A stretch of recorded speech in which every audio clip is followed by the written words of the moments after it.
आज 16 तारीख के मीठे बाबा के महावाक्य हैं। आज बाबा ने कहा, मीठे बच्चे, तुम्हें किसी भी देहधारी के नाम रूप में नहीं फंसना है। तुम अशरीरी बन बाप को याद करो तो आयु बढ़ेगी, निरोगी बनते जाएंगे। बाबा बोल रहे हैं, बच्चे आयु बढ़ानी है तो क्या करो, मुझे याद करो। क्वेश्चन है, सेंसिबल बच्चों की मुख्य निशानियां क्या होंगी? आंसर है, जो सेंसिबल होंगी वे पहले स्वयं में धारणा कर फिर दूसरों को कराएंगे। बादल भरकर जाए वर्षा करेंगे, पढ़ाई के समय उबासी नहीं लेंगे। ब्राह्मणियों पर रेस्पॉन्सिबिलिटी है कि यहाँ उन्हें ही लेकर आएं जो रिफ्रेश होकर जाएं और फिर वर्षा करें। यहाँ वही आने चाहिए जो योग में अच्छी तरह रहकर वायुमंडल को पावरफुल बनाने में मदद करे, विघ्न ना डालें। यहाँ आसपास बड़ी शांति रहनी चाहिए, कोई भी प्रकार का आवाज ना हो। बाबा कह रहे बच्चे, आवाज से परे जाना है तो प्रैक्टिस तो यहीं से करनी पड़ेगी ना। तो गीत है ओम नमः शिवाय। ओम शांति।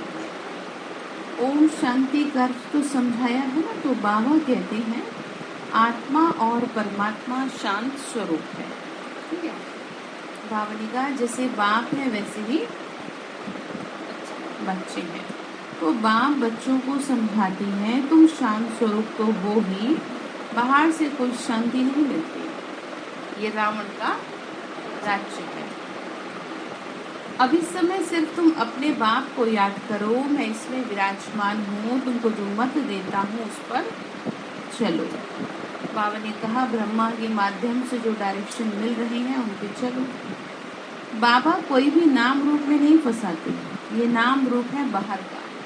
बाबा ने नहीं कहा कि इनको याद करो, बाबा क्या बोलते हैं, मुझे याद करो। ठीक है, तो इस रूप में तुमको फंसना नहीं है। दुनिया सारी नाम रूप में फंसाती है। बाबा कहती हैं, इन सब के नाम रूप हैं, इनको तुम याद नहीं करो। मतलब किसी भी देहधारी से बुद्धि मत लगाओ। ठीक है, हाँ। तो बाबा कहते बच्चे, कोई भी पार थोड़ी उतारेगा, सदगति नहीं कर सकेगा कोई। तो इसीलिए मुझे याद करो। किसी गुरु गोसाई को याद करने से कुछ भी नहीं होगा। उल्टा वो भी ये थोड़ी कहते हैं हमें याद करो, वो भी कोई मंत्र बता देते हैं, कोई कुछ बता देते हैं, लेकिन याद तो फिर भी मनुष्य ही पड़ता है। तो यहाँ पे बाबा ने तो ब्रह्मा बाबा को भी मना कर दिया, कह दिया कि फॉलो करो पर याद मुझे करो। ठीक, पक्का करा रहे ना यहीं से। अपने बाप को याद करो, तुम्हारी आयु भी याद से बढ़ेगी, निरोगी भी बनेंगे। लक्ष्मी नारायण भी तुम्हारे जैसे थे, सिर्फ सजे सजाए हैं। बाबा ने कहा तुम्हारे जैसे थे, बस ये है कि वो सजे हुए हैं, है ना। अभी आपको सजना है। ऐसे नहीं कोई छत जितने लंबे चौड़े, मनुष्य तो मनुष्य ही है। तो बाबा कहते हैं, कोई भी देहधारी को याद नहीं करो, देह को भूलना है। अपने को आत्मा समझ ही शरीर तो छोड़ना है। दूसरी बात, गफलत नहीं करो। बाबा ने कहा बच्चे प्रैक्टिस करो। क्या प्रैक्टिस करेंगे? अपने को, ठीक है। क्यों करनी है प्रैक्टिस? क्योंकि शरीर को छोड़ना। हाँ, बाबा ने कहा क्योंकि, और दूसरा गफलत पे कह रहे हैं कि देखो, क्योंकि मत करो गफलत, क्योंकि तुम्हारे ऊपर कर्मों का बोझा बहुत है। वो थोड़ा नहीं, बहुत बोझा है। बाबा ने कहा बहुत भारी बोझा है, सिवाय मेरी याद के कम हो नहीं सकता। तो तुमको चाहिए कि तुम दिन रात किसमें लगे रहो? याद में लगे रहो। बाबा ने समझाया है, जो सबसे ऊंच पावन बनते हैं वही फिर सबसे पतित बनते हैं। इसमें वंडर नहीं खाना, अपने को देखना है कि बाप को बहुत प्यार, बहुत याद करना है। बाबा बोल रहे हैं बच्चे, खुद को देखो कि तुम मुझे कितना याद करते हैं। ठीक है, बाबा ने कहा कितना सहज है मुझे याद करना। जो इतना प्यारा बाप है उनको उठते बैठते याद करना है। जिसको पुकारते हैं पतित पावन आओ, परंतु हड्डी लव नहीं रहता, मतलब जिगरी लव नहीं रहता। भक्ति में पुकारते तो बहुत है, तब फिर भी बाबा ने कहा अपने पति बच्चों आदि से रहता है। लव जो होता है, बुद्धि जो फंसी रहती है उनमें रहती है, जबकि किसमें जानी चाहिए? हाँ, बाबा में जानी चाहिए। सिर्फ कहते थे पतित पावन आओ, तो बाबा कहते बच्चे मैं कल्प के संगम पर आता हूँ। गाया भी हुआ है रुद्र ज्ञान यज्ञ। कृष्ण तो है ही सतयुग का प्रिंस, वो फिर उस नाम रूप देश काल के सिवाय तो आ न सके। बाबा ने कहा कि वो जहाँ का है उसी हिसाब से अपने समय पे आएगी आत्मा, यहाँ कैसे मिल सकती है। नेहरू उस रूप में, उस पोजीशन में फिर कल्प के बाद ही आएंगे। वैसे ही श्री कृष्ण भी सतयुग में आएंगे। उनके फीचर्स बदल न सके। इस ज्ञान यज्ञ में, इस यज्ञ का नाम ही है रुद्र ज्ञान यज्ञ। राजस्व अश्वमेध यज्ञ, राजाई के लिए बलि चढ़ना अर्थात उनका बनना। ठीक है, 2 दिन पहले भी कहा था कि मुझ पे क्या करो तुम, ठीक है ना, बलि चढ़ो। बलि चढ़ने का मतलब यही है कि बुद्धि से समर्पित हो जाओ। बाप के बने हो तो एक को ही याद करना चाहिए। बाबा ने कहा किसी दूसरे में तुम्हारी बुद्धि कैसे जा रही है ना, नहीं फंसनी चाहिए। हद से तोड़ बेहद से जोड़ना है, बहुत बड़ा बाप है। तुम जानते हो बाप आकर क्या करते हैं। बेहद का बाप तुमको बेहद का वर्षा दे रही है जो कोई दे न सके। भावने का मैं ही तुमको सब कुछ दे रहा हूँ, कोई भी साधु महात्मा तुम्हें इतना सुख नहीं दे सकता। ठीक है, सदगति नहीं दे सकता। मन का जो सुख है, आत्मा को जो सुख मिलता है वो परमात्मा की याद से ही मिलता है। तो भावने का मैं ही तुमको वर्षा दे रहा हूँ सुख का। मनुष्य तो सब क्या करते रहते, एक दो को मारते काटते रहते हैं। भावने का आगे यह थोड़ी होता था। बाबा बोलते तुम जानते हो बाबा फिर से आया है, कहते हैं कल्प के संगम युगे। जब नई दुनिया की स्थापना करनी है तभी तो मैं आता हूँ। मांगते भी है नई दुनिया नया राम राज्य, वहाँ सुख संपत्ति सब है। कहाँ? सतयुग में। ठीक है, बाबा ने कहा मांगते हैं, लेकिन वो उस मांगने की चाहना को पूरी करने के लिए मेहनत तो करनी पड़ेगी ना। झगड़ा करने वाला कोई होता नहीं। शास्त्रों में तो सतयुग त्रेता को भी नर्क बना दिया। क्यों बना दिया? क्योंकि वहां पर भी क्या दिखा दिया? युद्ध दिखा दिया। देवताओं को वैसे कहते हैं अहिंसक परमो धर्म। ठीक है, देवताओं के लिए कहा जाता है, और सबसे ज्यादा हिंसा उन्हीं की दिखाई है, उन्हीं को झगड़ा करते दिखाया है। देवताओं और असुरों का युद्ध दिखाया है। वास्तव में युद्ध अब चल रहा है। ठीक है, मन से युद्ध चल रहा है। आप देव घराने की आत्माएं हैं, और जो 5 विकार हैं वो आपको क्या कर रहे हैं? युद्ध करवा रहे हैं कि हमारे पास आओ। बाबा का भूल करते हैं, वो असत्य सुनाते हैं। बाबा तो सत्य सुनाते हैं। बाबा कहते हैं तुम मुझे सत्य कहते हो ना, तो मैं आकर तुमको सत्य कथा सुनाता हूँ। सत्य कथा कौन सी है जी? सत्य कथा का बताओ। अमर कथा। ठीक है, अमर कथा बाबा सुनाते हैं हम बच्चों को। ठीक है, यही है वो सत्य कथा, जिससे क्या बनेंगे? लक्ष्मी नारायण। बाबा कहते हैं तुम मुझे सत्य कहते हो ना, तो मैं सत्य ही सुनाता हूँ। 5000 वर्ष पहले भारत में किसका राज्य था? बच्चे जानते हैं। बरोबर 5000 वर्ष पहले इन लक्ष्मी नारायण का राज्य था। कहते भी हैं क्राइस्ट के 3000 वर्ष पहले भारत पैराडाइज था। हिसाब तो सीधा है। कहते हैं कल्प की आयु इतनी क्यों रख दी?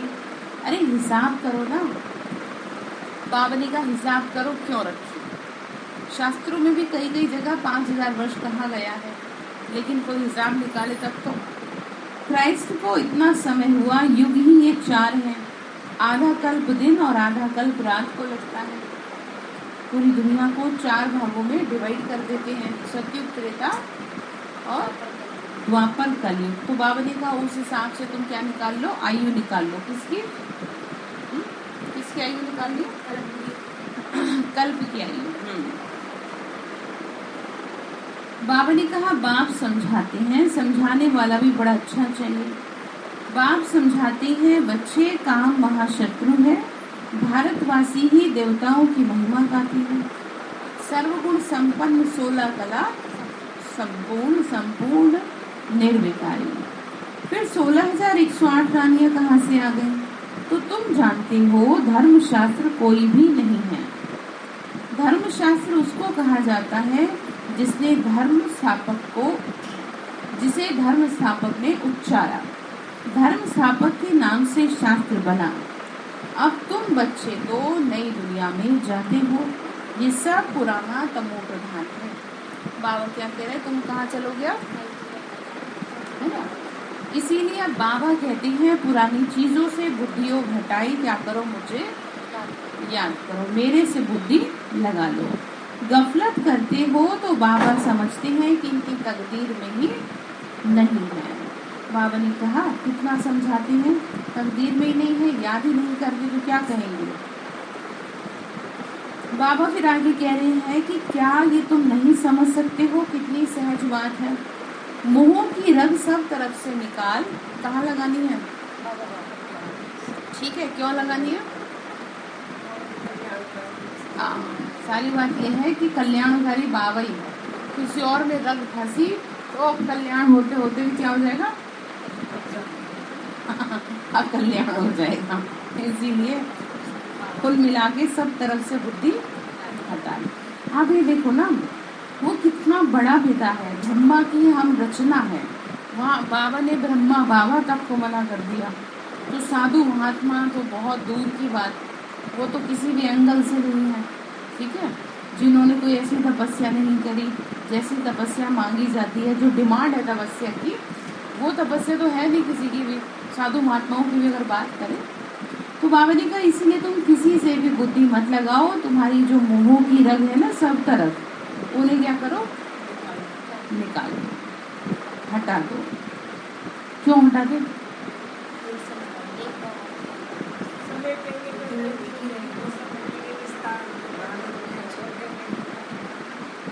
इसलिए हटा दो क्योंकि सुख नहीं है। सुख किसमें है? बाबा की याद में। बाबा ने कहा 21 जन्मों के लिए तुमको फिर कोई दुख नहीं होगा, न तुम इतनी उपजाएं आदि बनेंगे। वहाँ तो समझते हैं बस आयु पूरी हुई, एक शरीर छोड़ दूसरा लेना है। जैसे सर्प का मिसाल है ना, जानवरों का मिसाल देते हैं, जरूर उनको पता पड़ता होगा इस समय के मनुष्य से जास्ती अकल जानवरों में भी होती है। भ्रमरी का मिसाल भी यहाँ का है, कीड़ों को कैसे ले जाती हैं। अब तुम्हारे सुख के दिन आ रहे हैं। कैसे बाबा तैयार कर रहा है बच्चों को। कल भी बाबा ने कहा धीरज रखो, इसलिए क्योंकि अब सुख के दिन आ रहे हैं। बच्चियां कहती हैं हम पवित्र रहते हैं, इसीलिए मार बहुत खानी पड़ती है। हाँ बच्चे, कुछ तो सहन करना ही है। अबलाओं पर अत्याचार गाए हुए हैं, अत्याचार करे तब तो पाप का घड़ा भरे, ठीक है। तो रुद्र ज्ञान यज्ञ में विघ्न तो बहुत पड़ेंगे, अबलाओं पर अत्याचार होंगे, ये शास्त्रों में भी गायन है। बच्चियां कहती हैं बाबा आज से 5000 वर्ष पहले हम आपसे मिले थे। किस लिए मिले थे? स्वर्ग का वर्षा लेने के लिए। महारानी बने हैं, महारानी बने थे, अब वापस बाबा कह रहे तुमको क्या बनाऊंगा मैं? सतयुग की महारानी पटरानी बनाऊंगा, लेकिन मेरी, हाँ जी, मेरी श्रीमत मानेगी तब तो। बाबा कहते हैं हाँ बच्ची, इतना पुरुषार्थ तो करो। याद किसको करो? शिव बाबा को याद करो, इसको नहीं। किसको? साफ कह दिया बाबा ने। अब इसका मतलब ये भी नहीं आप उनका सम्मान ही ना करें।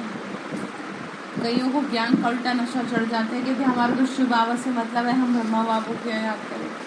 आपको ज्ञान किससे मिला? ठीक है ना, हमें तो कुछ पता ही नहीं था क्या है। बाबा ने माध्यम किसका लिया? ब्रह्मा बाबा का माध्यम लिया, उन्हीं के माध्यम से तो हमें सब समझ में आ रहा है। क्योंकि ज्योति बिंदु को तो ना देखने की आदत थी, ना इतना सोचा था कि इतना बुद्धि लगानी होगी ज्योति बिंदु को। देहधारियों को देखने की आदत थी, उन्हीं को पूजने की आदत थी, पत्थर की मूर्तियों को पूजने की आदत थी। अब कैसे ज्योति बिंदु तक आ गए? नहीं, तो इसलिए समझना है। बाबा ने कहा ये गुरु नहीं है, इनके कान भी सुनते हैं, वो तुम्हारा बाप, टीचर, सतगुरु है। इन द्वारा सीखकर औरों को सिखाते हैं। सभी का बाप एक ही है, उनको भी सिखलाने वाला वही है। इसीलिए बेहद के बाप को याद कर। इसे याद करेंगे, बेहद के बाप को। विष्णु को व ब्रह्मा को थोड़े ही पतियों का पति कहेंगे। शिव बाबा ही है पतियों का पति।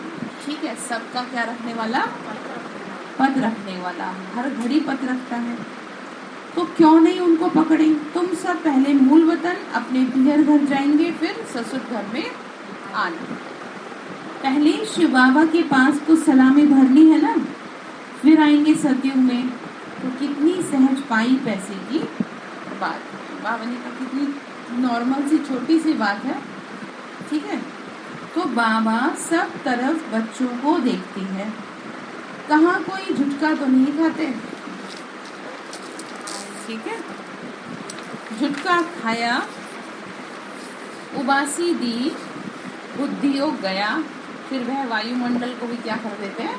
खराब कर देते हैं। ठीक है, और अगर आपको ऐसा लगता भी अगर आपको आ रहा है तो आप उठ करके मुंह धो लो, पानी पी लो। लेकिन बाबा ने कहा बच्चे क्लास में बैठ के उबासी नहीं लो, झुटका नहीं खाओ। उससे क्या होगा? आपको तो जो हो रहा है वो दूसरे तक भी बहुत ज़्यादा ना चाहते हुए भी वातावरण क्या हो जाता है? खराब हो जाता है। ठीक है ना, अगर कंडक्टर को नींद आ रही है तो ड्राइवर बचेगा? सो जाएगा वो। और जब ड्राइवर सो गया और फिर नहीं पता क्या होगा। इसीलिए ड्राइवर तो खैर कभी सोता नहीं है, उसे तो गाड़ी चलानी होती है, लेकिन वातावरण उसे सही मिलना चाहिए। वातावरण खराब मिला तो फिर मुश्किल में पड़ जाएगा। ठीक है, तो ध्यान दें जब भी कभी ऐसा हो। तो इसलिए देखो बाबा ना पिता है तो प्यार से सब समझा देता है। और जगह तो क्लास में सोने पर क्या से क्या सजा मिल जाती है, भाई आप बाहर जाओ, आपको बहुत मिल जाती है। ठीक है, लेकिन बाबा के लिए ऐसी थोड़ी कि वो प्यार का सागर है। प्यार के सागर का मतलब समझ गए ना, हर बात को प्यार से समझाता है। ठीक है, बाबा ने कहा बच्चे फिर वह वायुमंडल को खराब कर देते हैं क्योंकि बुद्धियोग बाहर भटकता है। तब बाबा हमेशा कहते हैं बादल ऐसे ले आओ जो रिफ्रेश होकर जाएं और वर्षा करें। बाकी क्या आकर करेंगे, ले आने वाले पर भी रेस्पॉन्सिबिलिटी है। कौन सी ब्राह्मणी रेस्पॉन्सिबल है जो भर कर जाए वर्षा करे? ऐसे को लाना, बाकी को लाने से फायदा ही क्या?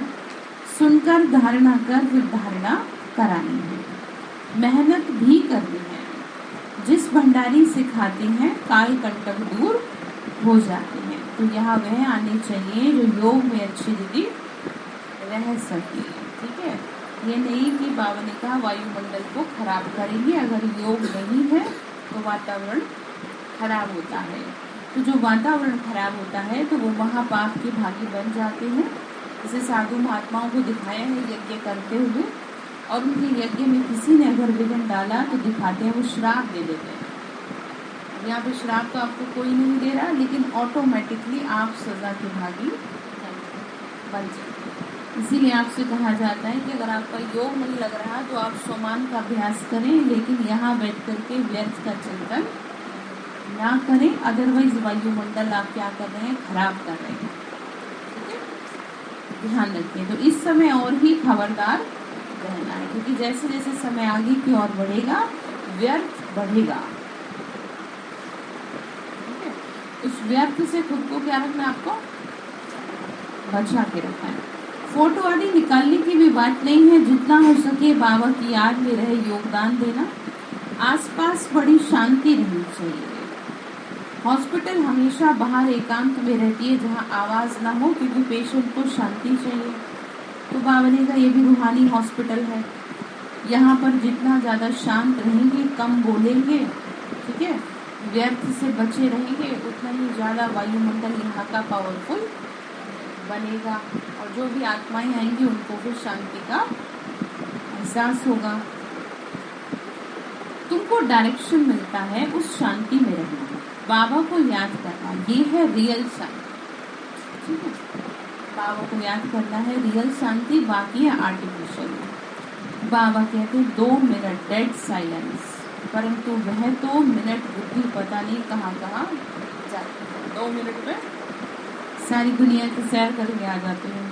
2 मिनट में कहा साइलेंस में रहने को, और 2 मिनट में बुद्धि ने क्या कर लिया, सारा चक्कर मार लिया, सारा चक्कर मार लिया यहाँ वहाँ सब जगह। तो 2 ही मिनट में आपने सारी शक्ति को क्या कर दिया है, बताओ, नष्ट कर दिया 2 ही मिनट में। ठीक है,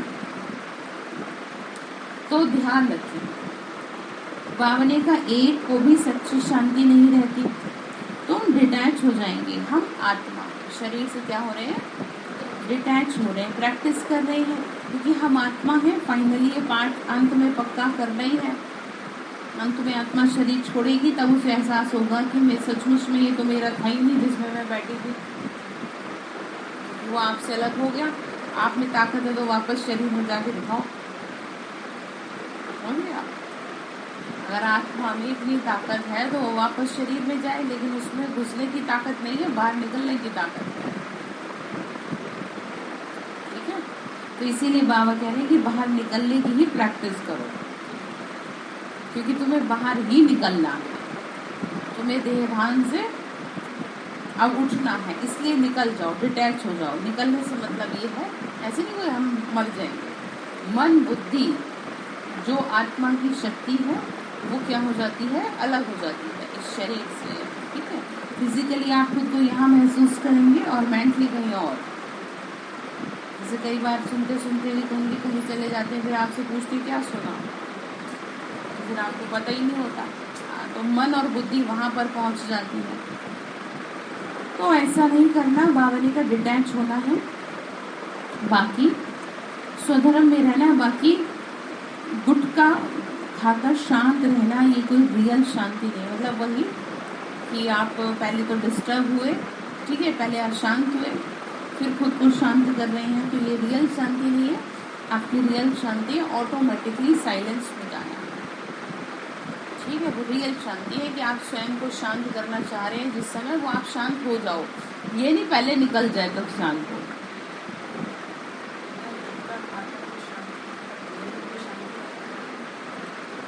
क्या नींद से भी आप कर सकते हैं, वैसे भी कर सकते हैं, अभी बताते हैं। ठीक है, कि जैसे कोई भी चीज़, चलो वो नींद भी हो गई, नींद पूरी हो गई, तब आपको क्या हो गया, अब ऐसा लग रहा है हल्का हो गया। वास्तव में नींद से शांति नहीं होती है। ठीक, यहाँ पर 2 बातें हैं कि एक क्या है, आपके मन में बहुत सारी चीज़ें थी, वो बाहर निकल गई तो भी आपको शांति हो गई। ठीक है, बाबा ने कहा नहीं, बाबा ने कहा बाकी गुटखा खाकर शांत रहना ये कोई रियल शांति नहीं है। कहते हैं 3 मिनट साइलेंस, ठीक है, उस साइलेंस में क्या हो जाते हैं, 3 मिनट के साइलेंस में नींद में चले जाते हैं या व्यर्थ में चले जाते हैं। ठीक है, क्योंकि दोनों में से कोई भी चीज आपको पता नहीं लगेगी। अशरीरी भव, ऐसे और कोई की ताकत नहीं जो कह सके। तो बाप के ही महावाक्य हैं, लाडले बच्चों मुझे याद करो तो जन्म जन्मांतर के पाप कट जाएंगे। ठीक है, और गुटखा खाने से बच जाएंगे। ठीक है, बाबा देखो, बाबा की बातों को गहराई से समझिए कि बाबा हमें हर तरह से क्या करना चाहता है, हर तरह से बचाना चाहता है कि ये कहीं पर भी ना हो जाए, फंस ना जाए, कहीं पर भी गिर ना जाए किसी भी बात को लेकर के। ठीक है, देखो बाबा कहते बच्चे, जितना ज़्यादा अशरीरीपन की आपको प्रैक्टिस होगी, जितना ज़्यादा आपको डिटैच होने की प्रैक्टिस होगी, उतना ही ज़्यादा आप में साइलेंस की पावर बढ़ती चलेगी। और जितना ज़्यादा आप क्या करेंगे, बुद्धि को व्यर्थ में रखेंगे, उतना ही ज़्यादा जो आप साइलेंस की पावर भर रहे हैं वो क्या होगी, वो नष्ट होती जाएगी, निकलती जाएगी। तो इसीलिए आज बाबा बार बार क्या कह रहे हैं, 2 मिनट 3 मिनट क्या साइलेंस। ठीक है, साइलेंस में हो जाओ। बाबा ने का अशरीरी भाव, बाप के ही महावाक्य है, लाडले बच्चों मुझे याद करो तो जन्म जन्मांतर के पाप कट जाएंगे, नहीं तो पद भी भ्रष्ट हो जाएगा और सजाएं भी खानी पड़ेगी। शिव बाबा के डायरेक्शन में चलने से ही क्या होगा, क्या होगा बाप बताओ? बाबा की बात मानने से। हाँ भाई, बाबा ने कहा मेरी बात मानेंगे तो तुम्हारा कल्याण निश्चित है। शुरू में दिखे ना दिखे लेकिन बाद में दिखेगा। बाप को सदैव याद करना है, जितना हो सके मोस्ट स्वीट बाप को याद करना है। स्टूडेंट को अपने टीचर की इज्जत रखने के लिए बहुत ख्याल रखना होता है। बहुत स्टूडेंट पास नहीं होते तो टीचर को इजाफा नहीं मिलता। यहाँ कृपा व आशीर्वाद की बात नहीं रहती, हर एक को अपने ऊपर कृपा व आशीर्वाद करनी है। स्टूडेंट अपने ऊपर कृपा करते हैं, मेहनत करते हैं, ये भी क्या है, पढ़ाई है। इसमें भी क्या करनी है, क्या करनी है, मेहनत करनी है। जितना योग लगाएंगे उतना विक्रमाजीत बनेंगे, उच्च पद पाएंगे, याद से अवर निरोगी बनेंगे। मन मना भाव, बाबा ने कहा अवर निरोगी कब बनेंगे, जब मन ही मन में मुझे याद करेंगे। ऐसे कृष्ण थोड़ी कह सकते हैं। बाबा ने कहा ये निराकार बाबा कहते हैं विदेही बलो। ठीक है, बाबा कहते बच्चे विदेही बलो, ये है ईश्वरीय बेहद का परिवार और इस परिवार में सभी हैं, माँ बाप भाई बहन, बस और कोई संबंध यहाँ नहीं है। ठीक है, बाबा ने कहा और सभी संबंधों में चाचा मामा काका रहते हैं। यहाँ है ही कौन सा संबंध है, हाँ यहाँ है ही भाई बहन का संबंध। अच्छा, इसी से प्रॉब्लम है फिर भाई बहन के संबंध से, मतलब कि भाई बहन का संबंध सबसे प्यारा और शुद्ध संबंध होता है। तो बाबा ने इसीलिए हमें ये पाठ पढ़ाया कि तुम आत्मिक रूप से इस संबंध को क्या कर लो, पक्का कर लो। ऐसे कभी होता नहीं सिवाय संगम। ठीक है, ये संबंध कब जोड़ा जाता है, हाँ जी, कब जोड़ा जाता है, संगम पर। जबकि हम माता पिता से वर्षा लेते हैं, सुख घनेरे लेते हैं, तो रावण राज्य में क्या है, दुख घनेरे हैं, और बाबा से क्या मिलते हैं, सुख घनेरे। राम राज्य में है सुख घनेरे, जिसके लिए तुम पुरुषार्थ करते हो। जितना जो पुरुषार्थ करता है वो कल्प कल्प के लिए सिद्ध हो जाता है। बाबा ने कहा इस समय जिसने जितनी तपस्या कर ली वो कल्प कल्प के लिए उसको क्या कर लेगा, सिद्ध कर लेगा। प्राप्ति बहुत भारी है, जो करोड़पति पद्मपति हैं उनका सब पैसा मिट्टी में मिल जाना है। थोड़ी लड़ाई लगने दो तो देखना फिर क्या होता है, बाकी कहानी है तुम बच्चों। बाबा ने कहा सच्ची कहानी सुनकर तुम बच्चे सचखंड के क्या बन रहे हो, मालिक बन रहे हो। तो इस बात का तुमको क्या चाहिए, हाँ जी, क्या होना चाहिए, हाँ निश्चय होना चाहिए। निश्चय बगैर यहाँ कोई आ नहीं सकता। तुम बच्चों को कोई गफलत नहीं करनी चाहिए। बाबा ने कहा मेरे पे निश्चय नहीं होगा तो ठहर ही नहीं सकेंगे, 2-4 दिन आएंगे फिर बैठ जाएंगे। जिसको निश्चय होगा वही चल रहा है, ठीक है, और वही फिर स्वर्ग में जाएगा। बाबा ने कहा उसी हिसाब से पद पाएगा, उसी हिसाब से पाप कर्म नष्ट होंगे। ठीक है, बाप से पूरा वर्षा लेना है जैसे मम्मा बाबा ले रही है। ठीक है, तो फॉलो किसको करना है और याद किसको करना है, और क्या नहीं लेनी क्लास में। ठीक है, योग में बैठे चाहे मैं घर में बैठे हो, याद तो आप बाबा को ही कर रहे हो, वातावरण खराब कर रहे हो, फिर आप जो दूसरा भी कोई आएगा वो भी आपके पास बैठ के आके सो जाएगा। ठीक है, तो ऐसा ना करें। आपको जब भी लगता है, और दूसरी बात क्या, बाबा क्या कह रहे बच्चे, ऐसे नहीं कि पहले सब गड़बड़ कर दो और फिर बाद में शांत हो जाओ, तो ये कैसे बात बनेगी फिर। ठीक है, चाहे तो बात नींद की हो चाहे तो बात मन की हो, दोनों ही तरह से अपने आप को समय से पहले ही ठीक कर लेना है। ठीक है, अच्छा मीठे मीठे सिक्के लदे बच्चों प्रति माता पिता बाप दादा का याद प्यार और गुड मॉर्निंग। रूहानी बाप की रूहानी बच्चों को नमस्ते।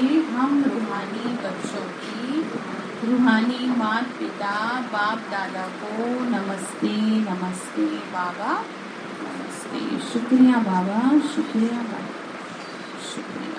धारणा के लिए मुख्य सार है, शरीर से डिटैच हो स्वधर्म में स्थित रहने का अभ्यास करना है। जितना हो सके मोस्ट बेलेवेड बाप को याद करना है। मोह की रग सब तरफ से निकाल देनी है। बुद्धि किस में लगानी है? हाँ भाई, किस में लगाएंगे? क्यों लगानी है स्वभावों में? और क्योंकि औरों से लगाएंगे तो दुख मिलेगा और दुख आत्मा को कमजोर बनाता है। ठीक है, बाबा ने कहा कि तुम सबसे क्या करो, बुद्धि हटा दो।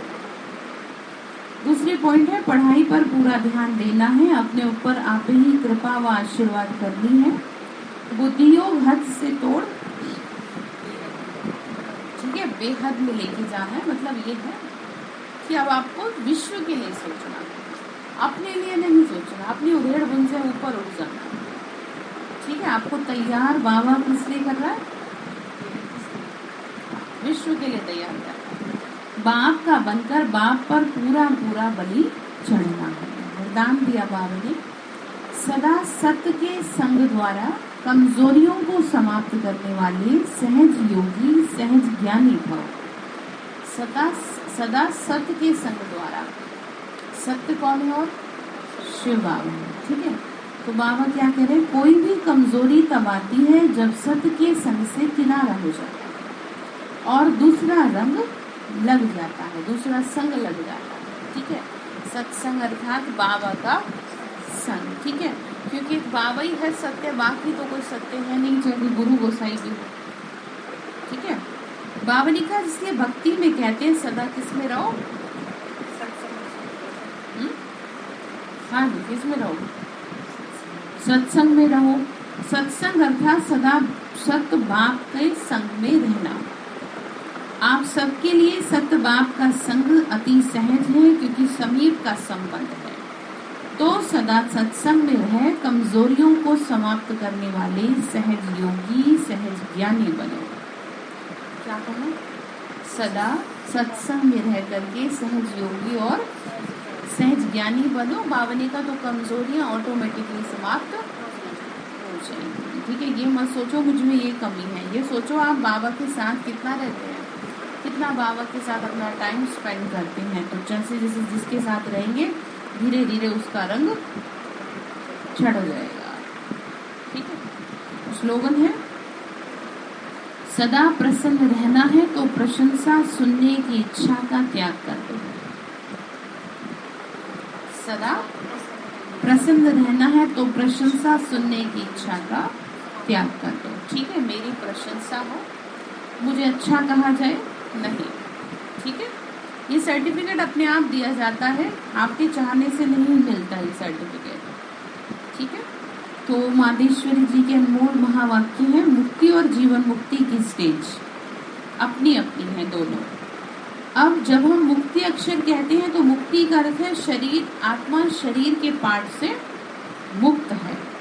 गोया आत्मा का शरीर सहित सृष्टि पर पार्ट नहीं है। जब आत्मा का मनुष्य हस्ती में पार्ट नहीं तो गोया आत्मा निराकारी दुनिया में है, सुख दुख से न्यारी दुनिया में है। इसको ही मुक्त स्टेज है। ठीक है, शरीर नहीं तो फिर कुछ भी नहीं, इसे कोई मुक्ति पद नहीं कहते। और जो आत्मा कर्म बंधन से मुक्त है अर्थात शरीर के पार्टधारी होते भी वो कर्म बंधन से न्यारी है, तो उसे जीवन मुक्त पद है। ठीक है, वो कहाँ होगी? स्वर्ग में। कर्म कर रही है लेकिन किससे मुक्त है? कर्म बंधन से। यहाँ पे कर्म बंधन है, वहां पर कर्म संबंध है। बंधन अक्षर दुख देने वाला है, जो यहाँ पे हर संबंध में दुख है। तो उसे जीवन मुक्त पद कहते हैं, जो सबसे ऊंची स्टेज है। वो है ही हमारी देवताई प्रारब्ध। इस ही जन्म में पुरुषार्थ करने से वो मिलती है, वो है हमारा ऊंच पद। परंतु जो आत्मा पार्ट में नहीं है उन्हों को पद कैसे करें? जब आत्मा का स्टेज पर पार्ट नहीं तो मुक्ति कोई पद नहीं। अब इतने जो मनुष्य संप्रदाय हैं वो कोई सबके साथ सत्युग में तो नहीं चलेंगे,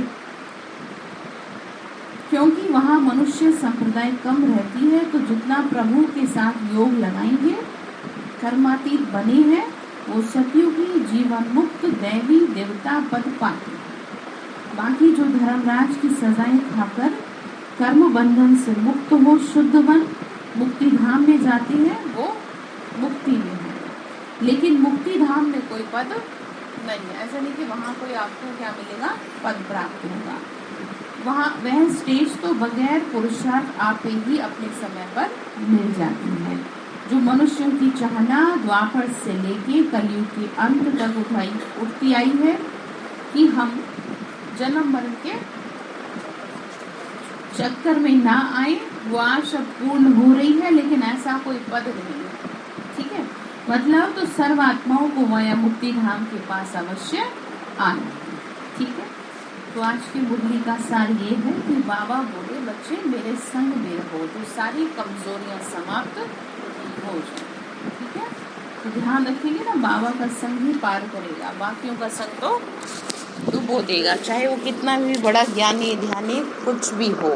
क्योंकि परमात्मा संग जो है ताकत भरेगा। मनुष्य तो गलतियों का पुतला है, इसीलिए मनुष्य हमेशा ये दुख पाता आया है कि वो किसी भी गुरु गोसाई से जुड़ता है और जब उससे कुछ गलती होती है तो वो क्या हो जाता है,